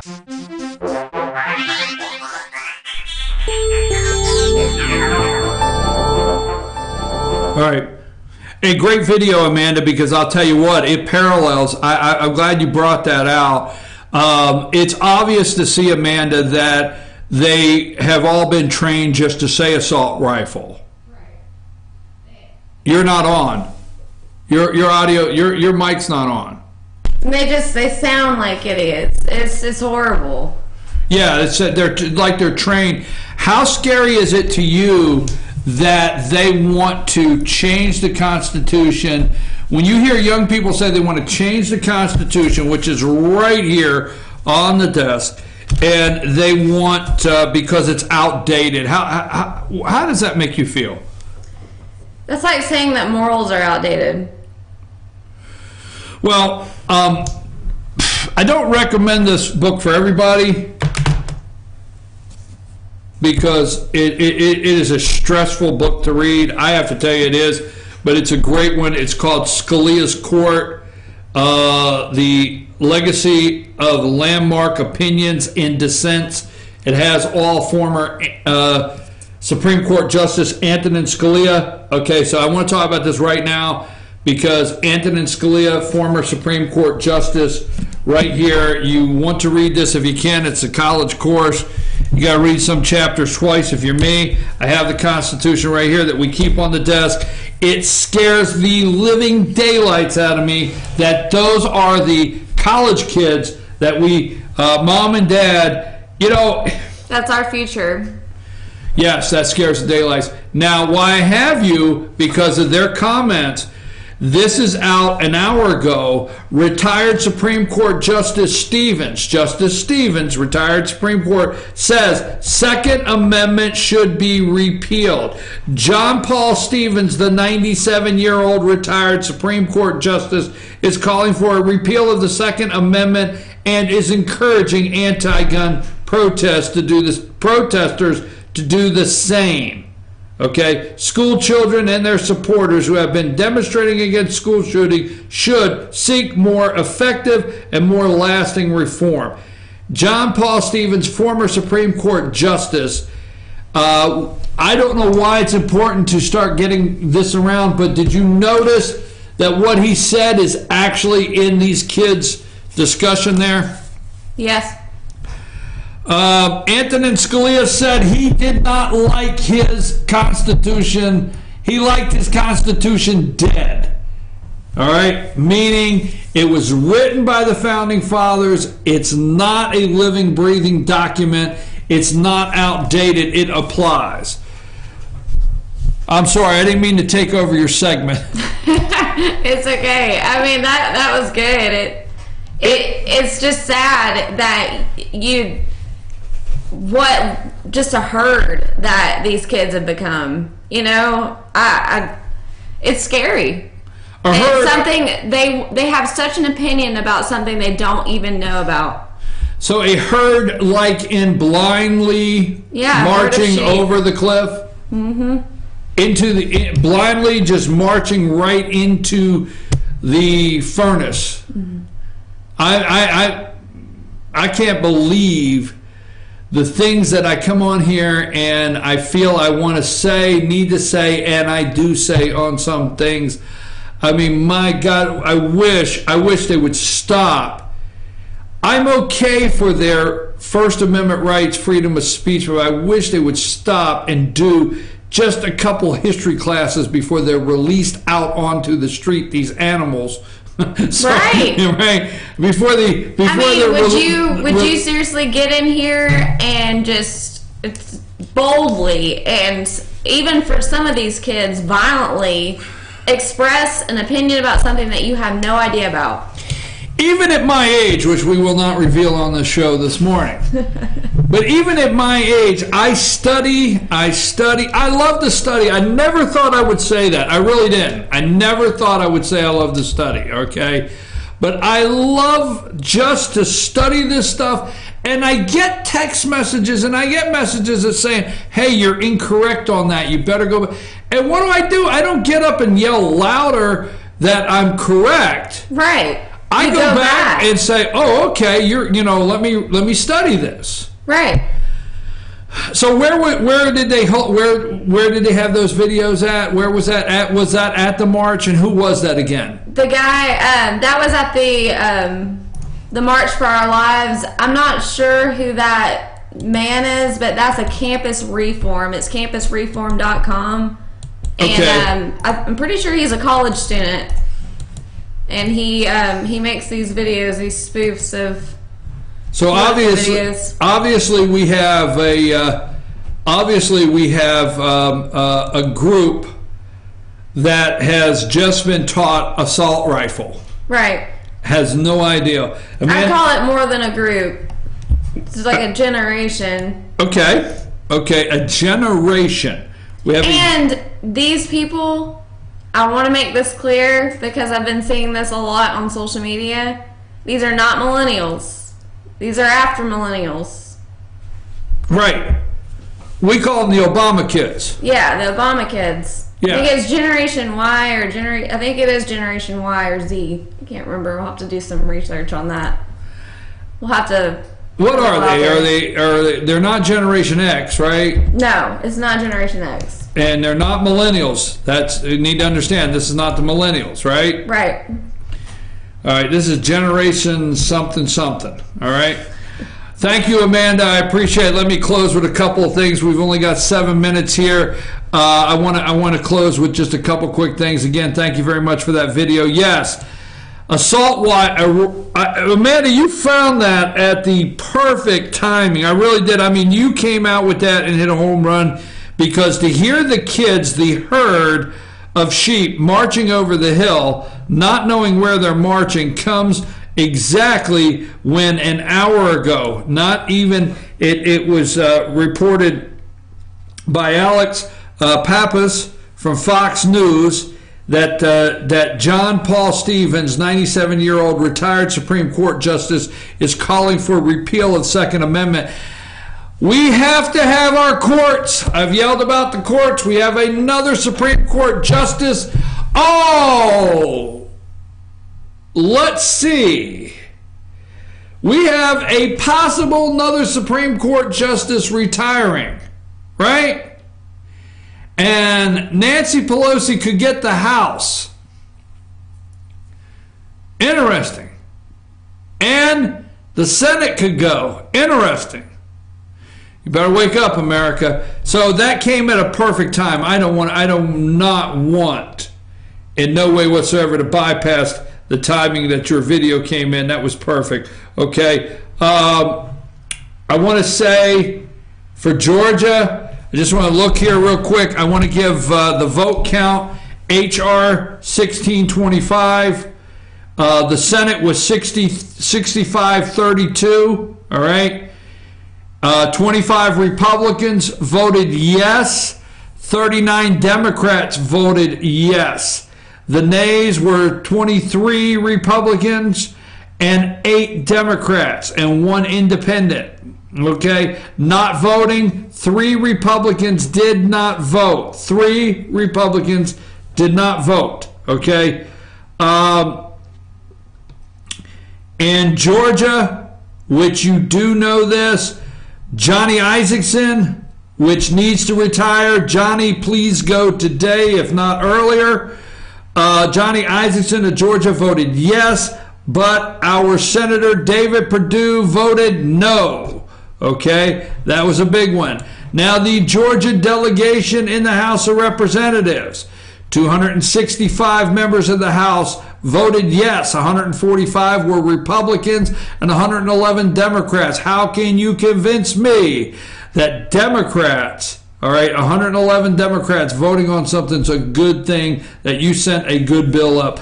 39 nays, 167 nays, only 90 Republicans voted no, and 77 Democrats voted no, with 7 not voting. 3 in the House and 4 in the 3 in the Republican and 4 on the Democrat side. But I just want to go over Georgia. Okay. I want to go over Georgia and the vote count in the state of Georgia, which I just flew right by. All right, there it is. Buddy Carter, yes. Sanford Bishop, yes, Democrat. Buddy Carter, Republican, yes. Sanford Bishop in Georgia, Democrat, yes. Drew Ferguson, Republican, in Georgia, yes. Hank Johnson, okay, Democrat, no. John Lewis, Democrat, no. Karen Handel, Republican, yes. Rob Woodall, Republican, yes. Austin Scott, Republican, yes. Doug Collins, 9th District, Republican, yes. Jody Heiss, from the 10th District, Republican, nay, no, never. Barry Loudermilk, from the Georgia 11th District, Republican, no. From the 12th District, Rick Allen, Republican, no. David Scott, Democrat, yes. Tom Graves, Republican, 14th District, yes. Tom Graves, a Tea Party darling at one time. And Doug Collins, the 14th and the 9th. Let me tell you one thing before I wrap this up. The 14th District of Georgia, the voting bloc, and the 9th District of Georgia, the voting bloc, is no different than the voting bloc of the 10, 11, and 12. Very conservative, very Republican. If Doug Collins would have voted no, the 9th District would have cheered and reelected him overwhelmingly. I'm your host, BKP. Good morning from the office, North Georgia's only live online morning show. Nevada lawmaker, rumor mill says Ryan headed for the exit. Representative from Nevada told local news station that there's a rumor that Speaker Ryan will resign soon. That's a rumor. Been told. Jay Sekulow, you have the picture there? Jay Sekulow seems to be one of Trump's lawyers, has unexpectedly become the only firewall between him and Mueller. It looks like Jay Sekulow is the only one is now a leading figure in Trump's legal team. Trump's having a hard time finding an attorney. Don't they have one of those attorney search websites where you can find somebody, representmenow.com or something, whatever that may be. But anyhow, former President Obama penned a letter to the parents of the Parkland teacher to the parents of the Parkland teacher who was killed protecting his students during a school shooting. We're glad to hear he still has a pen and he will use it. Okay, and China and Russia eclipse U.S. and hypersonic missiles, prompting fears. That's some of the things we leave you with. Tomorrow is Wednesday. We will be back right here. Never fear. Okay, Underdog is here. Never fear. Right? Is that it? Today, Zell Miller. Remembering Zell Miller and Georgia's funeral today in Atlanta. You folks have a good time. We're going to be back here at 8 a.m. tomorrow morning on FYNTV.com. Take us out of here, Amanda.